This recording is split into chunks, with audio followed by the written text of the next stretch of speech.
Salut à tous, on se retrouve aujourd'hui pour un nouvel épisode de Thread Horror Show spécial Halloween.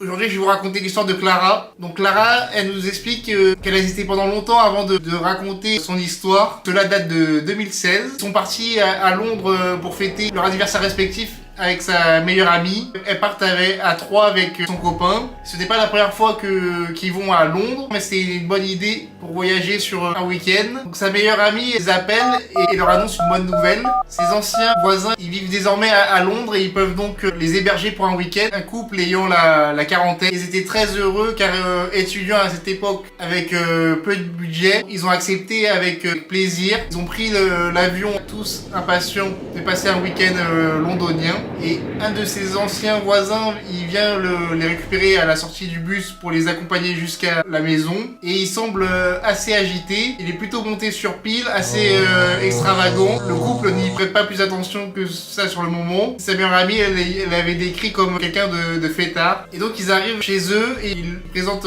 son conjoint, adorable, qui les accueille les bras ouverts. Tout était parfait, un merveilleux week-end se profilait. Et il propose de boire un thé ensemble pour commencer à faire connaissance. Ils sont assis, ils ont bu le thé et ils parlent beaucoup et vite et il ne laisse pas la parole à son conjoint et il propose d'un coup des bonbons. Elle regarde ce qu'il tend et se rend compte que ces bonbons sont en fait des pilules. Elle refuse gentiment, mais il insiste et se foutait de Clara car elle les refuse. Et elle commence à comprendre son agitation et elle se sent beaucoup moins à l'aise dans la maison. Clara et son copain installaient ses affaires dans une chambre. Et sans que Clara s'en rende compte, le type il était rentré dans la chambre et il commençait à regarder dans les affaires. Il marmonnait beaucoup et ils ont donc essayé de discuter pour briser la glace. Il commence à leur dire qu'il déteste son conjoint. Il le déteste même et a prévu de le frapper avec sa batte de baseball quand il aura le dos tourné. Donc autant vous dire qu'à ce moment précis, Clara et son copain ils ont compris que le week-end allait être très long, plus que ce qu'ils avaient prévu. Donc ils sont sortis pour manger afin de l'éviter au maximum. Et Clara elle cogite beaucoup et elle cherche une solution pour dormir ailleurs.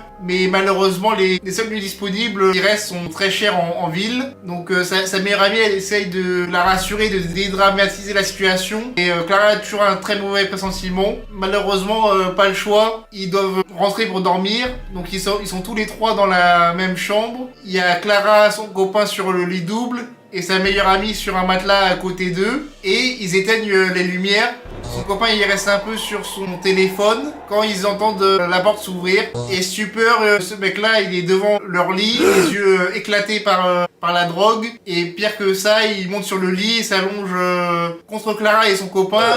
Et dans la chambre, il reste sous le choc, il bouge pas, il se demande ce qu'il fait. Il sort son portable et il montre une photo, la photo de profil de son copain. Et modifié pour le transformer en femme avec un filtre. Et il se rend vite compte qu'il a pris beaucoup de photos sur les réseaux sociaux de Clara, son copain et sa meilleure amie. Il les a sur son téléphone. Donc, ils ont mis plus de 20 minutes à le faire sortir de la chambre. Après ça, son copain, il a plaqué toutes les valises contre la porte pour pouvoir entendre s'il tentait d'entrer à nouveau dans la chambre. Et donc, ils ont très peu dormi cette nuit-là. Ils sont partis le plus vite possible de chez eux afin de faire leur journée touristique. Le jour qui a suivi, ils ont oublié leur papier d'identité dans leur valise. C'est un détail qui a son importance pour la suite de l'histoire. Donc la journée elle se passe bien, ils profitent de la journée autant que possible. Et en fin d'après-midi, la meilleure amie elle reçoit un appel de sa mère. Elle s'éloigne quelques minutes et revient en panique. Parce que son ancien voisin il a téléphoné à sa mère pour dire que Clara, son copain, était homophobe, qu'ils avaient insulté et menacé de mort et que pour se venger, le voisin il allait détruire les papiers d'identité et les billets d'avion qu'on devait le supplier pour récupérer ses affaires. Les trois copains, ils savaient plus quoi faire avec ces situations-là. Il fallait à tout prix qu'ils aillent récupérer leurs affaires pour voir où aller voir la police. Ils hésitaient entre les deux choix, mais ils parlaient pas du tout bien anglais à l'époque et l'idée d'aller voir la police leur semblait impossible. Et sa meilleure amie, elle a tenté de l'appeler, mais le type il l'a menacé de mort. La situation elle s'est aggravée. Il a décidé de laisser passer quelques heures en espérant qu'il se calmerait. Et la nuit elle arrivait à grands pas. Il fallait rentrer et tenter de récupérer les papiers. Il restait encore une nuit chez eux. Et arrivé là-bas, il n'y avait que le conjoint qui était là-bas. Donc ils sont partis directement récupérer leurs affaires et vérifier les papiers. Et les papiers, c'est tous là, intacts. Donc le mec, il avait bluffé, il avait raconté n'importe quoi. Et donc là, elle essaie de se calmer et en profite pour aller prendre une douche, étant donné que le fou n'était pas là. Elle entre dans la salle de bain et elle se rend compte de il n'y a pas de verrou, mais surtout il y a un trou béant à la place de ce dernier, d'une dizaine de centimètres de diamètre qui donnait directement sur la douche. Et là elle comprend directement que n'importe qui peut regarder pendant qu'elle se douche. Elle demande à son copain de surveiller la porte. Il est rentré pendant qu'elle se douchait. Quand elle a fini sa douche, elle s'est jamais habillée aussi vite. Impossible qu'elle croise du coup le type là, parce qu'elle avait la nausée rien qu'elle pensait à le recroiser. Et ils ont menti, ils ont dit qu'ils étaient malades pour ne pas sortir de la chambre. Ils avaient remis des valises devant la porte et n'ont pas fermé l'œil de la nuit. Donc le lendemain, ils ont fait leurs valises au plus vite. Le type, il les a suivis jusqu'au bus en leur disant qu'il avait eu beaucoup de douleurs, qu'il prenait des médicaments pour ça et qu'il lui disait de se méfier de eux. Et ils sont vite rentrés dans le bus. Ouf, l'histoire était terminée. Enfin, c'est ce que Clara pensait. Et en fait, il a commencé à les harceler sur les réseaux sociaux. En rentrant chez eux, ils se sont rendus compte qu'il leur manquait des sous-vêtements à chacun.